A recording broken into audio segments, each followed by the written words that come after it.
Hello my dear students, good morning. Shri Sahajanand પ્રાથમિક શાળાના online ક્લાસમાં હું મિસ ખુશ્બુ અગેન આપ સૌનું વેલકમ કરું છું. જય સ્વામિનારાયણ. સ્ટુડન્ટ, લાસ્ટ લેક્ચરમાં આપણે એક્ટિવિટી 11 ભણ્યા હતા. એક્ટિવિટી 11ની અંદર આપણે ચિત્રો જોયા હતા, પછી એના સેન્ટેન્સ સમજ્યા હતા, એનું ગુજરાતી સમજ્યા હતા. પછી તો કે સેન્ટેન્સની અંદર તમને વિરુદ્ધાર્થી શબ્દો પણ આપ્યા છે, જેમ કે ટોલ તો શોર્ટ, લાંબુ તો ટૂંકું, સ્મોલ તો બિગ, નાનું તો મોટું, કોલ્ડ તો હોટ, ઠંડુ તો ગરમ, એ મુજબ શીખ્યા હતા. તો આજે આપણે એક્ટિવિટી 12 ભણવાની છે. એનો પેરેગ્રાફ આપણે લાસ્ટ લેક્ચરમાં રીડ કર્યો હતો. પેજ નંબર 15 પર આવો પાઠ્યપુસ્તકના. એમાં તમને જો એક ચિત્ર દેખાય છે. શેનું ચિત્ર આપ્યું છે? તો કે ફ્રૂટ શોપ, ફળોની દુકાનનું ચિત્ર આપેલું છે.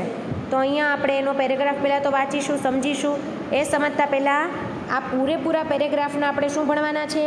સ્પેલિંગ ભણવાના છે. તો તમને ઇઝીલી સમજાશે. એટલે સૌથી પહેલાં એના સ્પેલિંગ ભણીશું, પછી આ પેરેગ્રાફને સમજીશું. તો ચલો, સ્પેલિંગ બુકમાં લખવાના છે, એટલે અહીંયા ધ્યાન આપજો. અહીંયા તમને એક્ટિવિટી 12ના સ્પેલિંગ્સ આપી દીધા છે. સૌથી પહેલું આપ્યું છે THIS. ધીઝ એટલે આ.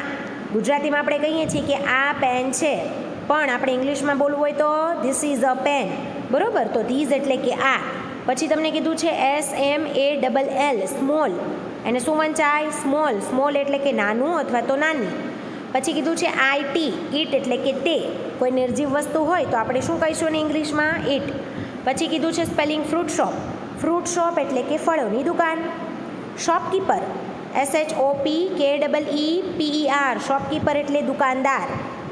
દુકાન હોય એને શોપ કહેવાય, પણ દુકાનમાં જે વ્યક્તિ હોય, જેનો માલિક હોય, જે દુકાન કામ કરતો હોય એને દુકાનદારને શોપકીપર કહેવાય ઇંગ્લિશમાં. હીઝ એટલે કે તેનું.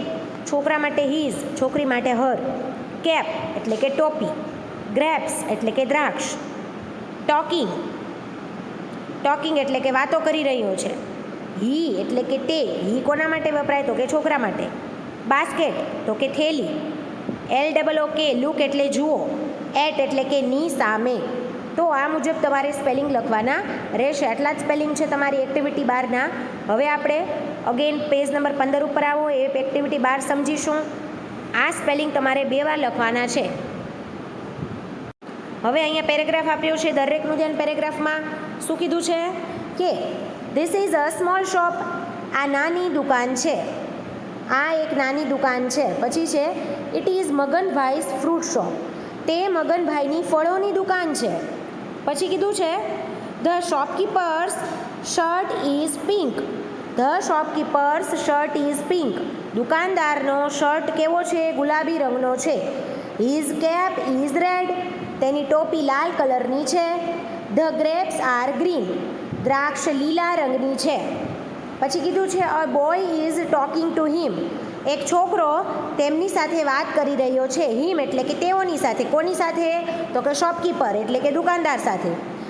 હી ઇઝ સલીમ. છોકરાનું નામ શું છે? Salim. He has a basket in his hand. સલીમના હાથમાં શું છે? થેલી છે. એના હાથમાં. His hand. His basket is green. તેની થેલી કેવા રંગની છે? તો કે લીલા રંગની. The boy's cap is blue and white.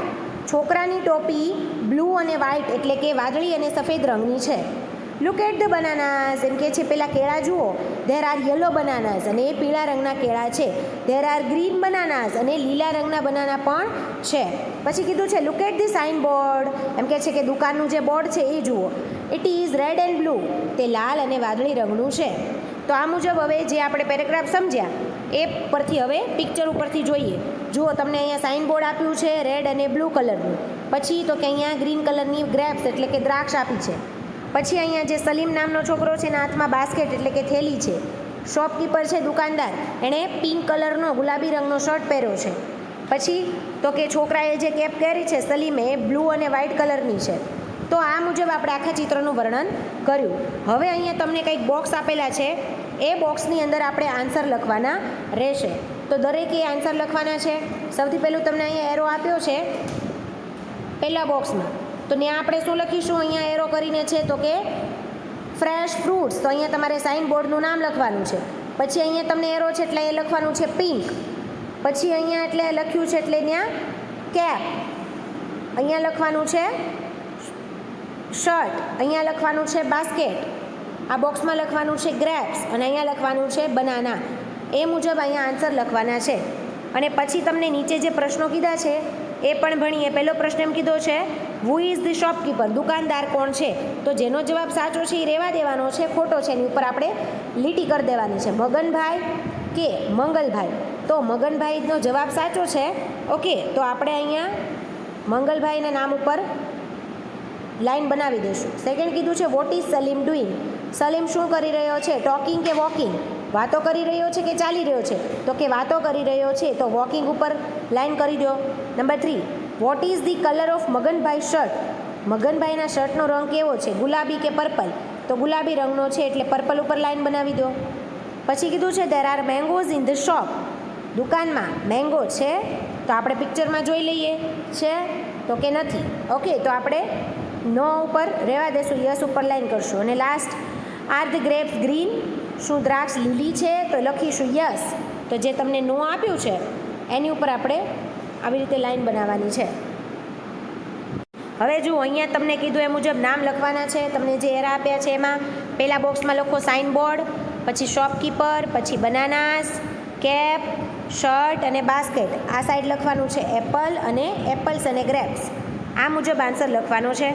પછી તમને અહીંયા કીધું છે, તે મગનભાઈની ફળોની દુકાન છે. વાક્યોનું ભાષાંતર કરવાનું કીધું છે. તો લખવાનું આપણે, it is Maganbhai's fruit shop. તે એટલે કે ઇટ, મગનભાઈની. તો નોની નુના એવું કેવું હોય તો એફોસ્ટ્રોફી એસ લાગશે. અહીંયા જુઓ, મગનભાઈની એટલે મગનભાઈસ એવું વંચાય. પછી તમને કીધું છે, સાઇન બોર્ડ લાલ અને વાદળી છે. તો લખીશું answer, the sign board is red and blue. The sign board is red and blue. Number 3 કીધું છે, સલીમના હાથમાં બાસ્કેટ છે. તો શું લખીશું? Salim has a basket in his hand. Salim has a basket in his hand. Number 4 કીધું છે, મગનભાઈનું શર્ટ ગુલાબી છે. તો આન્સર શું લખીશું? મગનભાઈઝ શર્ટ ઇઝ પિંક. પછી કીધું છે નંબર 5, સલીમ મગનભાઈ સાથે વાત કરી રહ્યો છે. તો વાત કરી રહ્યો છે, વાત કરવાની ક્રિયા શરૂ છે એટલે અહીંયા આઈએનજી વાળું આવશે, talking. Salim is talking two Maganbhai. તો આ ભાષાંતર, આ મુજબ તમારે આ દરેક વાક્યનું ભાષાંતર લખવાનું છે. અને સ્પેલિંગ સાથે સાથે અહીંયા તમને હમણાં આપણે કરાવ્યું એ મુજબ કે હુ ઇઝ ધ શોપકીપર? તો કે Maganbhai. Maganbhai is the shopkeeper. જે ખોટું છે એની ઉપર લીટી કરી દો. 2 કીધું છે, what is Salim doing? Salim is talking two Maganbhai. તો વોકિંગ ઉપર લાઈન બનાવો. નંબર 3 કીધું છે, vote is the colour of Maganbhai shirt? તો આપણે આન્સર લખીશું, the colour of Maganbhai shirt is pink. તો પિંક રહેવા દો, પર્પલ ઉપર લાઈન બનાવો. પછી કીધું, are there mangoes in the shop? તો અહીંયા વાક્યમાં તમારે નો લખવાનું છે. Number yes, there are mangoes in the shop. આ વાક્ય ખોટું છે, અહીંયા નો લખવાનું છે. Number 5, are the grapes are green? Yes or no? તો આન્સર આવશે yes. Yes, the grapes are green. તો આ મુજબ દરેકના આન્સર લખવાના છે 2 ટાઈમ્સ. અને સાથે સાથે આ ભાષાંતર અને સ્પેલિંગ્સ અને સાથે સાથે ચિત્ર જે આપ્યું છે, ઓકે, એમાં તમને આ એરા વાઇઝ આન્સર લખી દેવાના છે. તો આપણે આજના લેક્ચરમાં એટલું ભણ્યા છીએ. નેક્સ્ટ લેક્ચરમાં આપણી લાસ્ટ એક્ટિવિટી 13 ભણવાની છે. એ સાથે આપણું યુનિટ નંબર 2 પૂરું થશે. તો આટલું તમારે હોમવર્કમાં કરવાનું છે. નેક્સ્ટ લેક્ચરમાં એક્ટિવિટી 13 સાથે મળીશું. ત્યાં સુધી હસતા રહો, ખુશ રહો અને તમારું ધ્યાન રાખો. આવજો. Take care and thank you all of you.